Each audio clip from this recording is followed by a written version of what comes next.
Сайн байцгаана уу үзэгчдээ. Ингээд та бүхэндээ Дэлгүүн дон 2 дугаар бот дээр уулзч байгаадаа таатай байна. 2 дугаар бот нь эхлэхдээ Герман, Орос хоорондын дайн, Австрийн дайнаар эхэлдэг.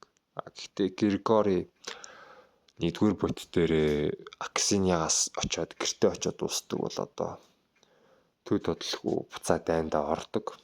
Тэгж явж байхдаа Стефантай таардаг. Стефан шархагдсан байхыг Григори олж харангуйтаа бушуухан шиг мөрөн дээрээ суулгаад дайны газраас дайжин цутдаг. Тийм нэг модны хажууд аваа чинь Стефан тэнцээ хөвтөнгээ би чиний араас 2 ч удаа буудсан. Чамайг бурхан л аварлаа. Миний амийг аварсанд баярлалаа. Гэхдээ Аксиньягийн хувьд бол би чамайг уучлах чадахгүй. Зүрх сэтгэл минь уучлахгүй байна гэж хэлэхэд Григори юу ч туурахгүй тэр хоёр эвлэрэхгүй цаашаа салаад явдаг. Григори Натальятайгаа сайхан харилсан. Хоёр ихэр хүүхэдтэй болсон байдаг. Удалгүй дайнд явж байхдаа Григори бэртэн төрсөн тосгоныхоо хажуухан талд ойрхон газар эмчлүүлэхээр явдаг. Энийгээ ч захиан дээрээ бичиж гэрийнхэндээ үзүүлэн аав нь ч тэр тосгон дээр нь очиж хамтдаа жаалжуул хуурч хөрлөө. Тэгэн буцан гарч явхад аав нь их л гунигтай хүүгээ үдлээ. Тэр үеэр Дарья ирчүүд байхгүй газар тосгондоо 14-15 насны хүүхдүүдтэй нөхцөж байлаа. Түүний хашаанг дараар будсан нь завхаа заваан явдалтай гэдгийг тэмдэглэн харуулж байгаа. Үүнийг нь ч мэддэг Григори аав нь түүнийг ажиллаар даруулан зөндөө их ажил өгч юун тэгж явах мантай болохыг гэж бодон баахан ажил өглөө. Нэг хэсэгтээ л Дарьяг нүднээсээ салгасангүй. Гэвч төд бодлого дахиад алдхан тэр. Тэр хэлэхдээ та наа чиг залуу байж үзээгүй юу? Би ямар нохоотой яваад байна уу? Би яах хийхээ хинтээ явхаа өөрөө мэдье гэж хэлээд цаашаа явцдаг. Бүхэл газар ирэх хүнгүү айлын хашаанаар химхэрч нурсан, дээврэн цоорсон, онгорхоо цоорхоотой газар маш их байсан. Энэ үеэр Оросын засаг төр эргэж хаан засаглал байхгүй болж бүгд найрамдах Орос ус бий болж байлаа. Аксинья сайхан бүдүүн махлаг хүүхэн болсон байлаа. Тэрний эзэнтэй уулзгаар Сэргээ Балахов гэж утсандоо Аксиньяг харж танив. Аксинья түүнээс Гришка сайн биз дээ гэж асуухад сайн. Натальягаас хүүхэд нь ихэрлсэн гэж бодсон гэсэн чи хөгшөрч юу яаж юу гэж сонин сайхан Гришкагийн талаар баахан юм асууж шалгана. Тэгснээ энд их хүүтэн байна гэд гараад гавчив. Гарвуугүй юу л Балахович түй чорт гэж нүлмэн Гришкаг өмөрөн Аксиньяг муулж гарлаа.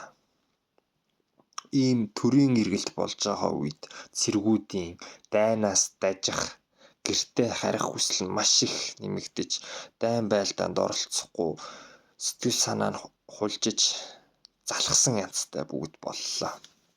Нэгэн казак цэрэг бид гэртээ арих хэрэгтэй. Дайныг зогсоо гэхэд цаанаас нь бүүн хүүхэн цэрэг төрөж тийм шүү гэж дэмжин хашгирав. Педро вагоны буудал дээр байж хахад нэгэн хүүхэн хурцж түүнийг тэврэн авсан түүний эхнэр Дарья байл. Тэр ч гайхаж балмагдсан янзаар түүний гисэг харснаа тэвэрч авч үнсэн тэр хоёр бие бинийгээ хайрын харцаар их л удаан гарлаа. Дарья түүнийг араар тавьсан гэдгээ ч мартаж Педро түүнтэй уулзахаараа навсайтал зодондоо гэдгээ ч мартаж тэд хоёр тэврэлдэн байлаа. За ингээл дайн болоод явж исэн Григори маань бүр сүултээ офицерын зэрэгтэй болоод бүхэл бүтэн 2 салааг ахалдаг болоод нэг юм ардын амьдрал руугаа эргэн ирвэ. Ардын амьдралтаа эргэн ирэхэд нь лээж аав нь бөөн баяр хамаатан садангууд нь бөөндөө цуглдсан л хүүгээ гадуур явж дагуулж гайхуулъя. Цэргийн дайтай яваад офицерын зэрэгтэй хүрээд ирлээ. Бахархууштай гэл. Нөгөө Григориг дагуулаад дондсгоноор яваал. Григори ч бөөн баяр. Тэгээд явж байгаад Григори Натальягаа чардیں۔ Хүүхдээ чардیں баярлал. Тэр хоёр Григори авчирсан юм хумаа хүмүүстэй өгөөл казакууд харахад л юу нандшгүй юм байна да. Казак хүн гэдэг бол хувцсан одоо казак бүсгүй ямар ч хүүхнүүдийн дундаас хандшгүй ялах юмтай. Хамаг юм харагдахаар дуртай бол хар, дургүй бол байг гэсэн янзтай хувцалдаг заашлтай улс. Харин эрэгтэйчүүл нь гэж ар үр нь ялахдаггүй шуудаатай гурил шиг л амтд юм да гэж Григори эргэн тойрноо харчаад тэгж боддог. Григори ихнэрээ харчаад ийм сайхан хүүхэн тэг суусан би ямар азтай юм бэ? Намайг байхгүй хооронд дүр ирчүүд санаахаж оролцсон байх үтэй гэж ботхоор уур нь хүрээд зүрхэнд илсээд исэн.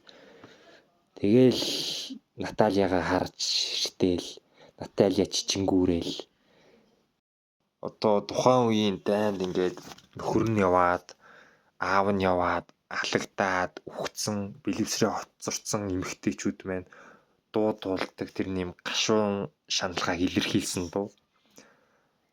Даангүй их зовж байна би.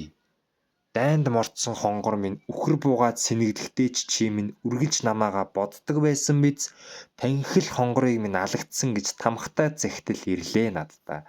Хөөхий хонгор чиний минь шарил хөдөөхээр хэвтэй байхдаа халиурсан шар үсийг нь харийн салхи хийсгээд явчлаа. Хайрт тэрний минь хүрнүүдийг хар хэрэг ухаад явчлаа гэж дуулж гашууддаг байсан байгаа. Тэгээд ингээд энэ дууны үг мөг ер нь бол би уншихад бол надад амар санагдсан. За одоо би цааш нь үргэлжлүүлж номныхоо үйл явдлыг яахгүй. Та нар хэвээ үнэхээр мэдмээрээ үл өөртөө олж уншаарай гэд би та нарыг уншуулах сэтэл төрүүлэх зорилгоор энэ бичлэгээ ингээд хийж байна. Ер нь энэ хүү 2 дугаар бүлэгтэр гарч байгаа үйл явдал энэ 1-р дайны үе тэгээд Григори дэвшиж байгаа одоо энэ казак дон нуураар харьяалагдж байгаа хүмүүс хоорондоо маш их тарж бутарч хоёр хэсэг хуваагдаж нэг нь зөвлөлтийн улсыг дэмжиж нөгөөх нь коммунист гэж яваад идэг. Тэгээд зарим казакууд нэг алдаг. Зөвлөлтийн казакуудыг коммунистийг сонгосон казакууд нь цаазаар авч нөхдөө биднийг албаар ингэж тарлан бутаргаж байна. Казак хүмүүсийг казакаар нь алуулж байна гэж ирдэг. Одоо бүгд найрамдах Орос улс гэж гарч ирж байгаа болохоор эн чинь казакуудад бол аюулмар хаалтай. Тэгээд казакууд өөрсдөө ихтэй өмхий орсууд биднийг захирна гэж байхгүй шүү. Түүч орт гэдэг их дургу байдаг гэсэн. Казакуудад юу ч өгөөгүй. Казакуудаас маш их юм авсан. Бүгд найрамдах Орос улс. Тэгээд сүүлд нь хэлэхэд манай Григори маань гол дүрийн залуу амьд бүр дон тосгоныгоо атман болоод бүгдийг үдирдэж явдаг болоод дайнд ороод гавья байгуулад гэртээ эссэн минь хурж ирээд казакуудыг цаазлахын авахын авдаг. Гэхдээ казакуудыг цаазлах жагсаалтан доор ингээд Милиховичийнхан байдаг. Гэхдээ Милиховичийнхан бүгдээрээ цухтаагаад амжицсан байдаг. Тэгээ бүгдээрээ гин цаазаар аваад тэгээд гэртээ эцэст нь хурж ирээд фронттой эргэж ирээд энэ 2 дугаар бүлэг нь дуусдаг. Тэгээд дуусгахдаа нэг л үг хэлдэг. Аимшиг дүүмийн самууны үед ах дүүнраа бүү муучлаарай гэсэн үгээр ийхүү 2 дугаар бүлэг нь дуусчихна. За тэгээд эргээд 3 дугаар бүлгээр уулзтлаа. Түр баяртай энэ хүртэл үзсэнд баярлалаа.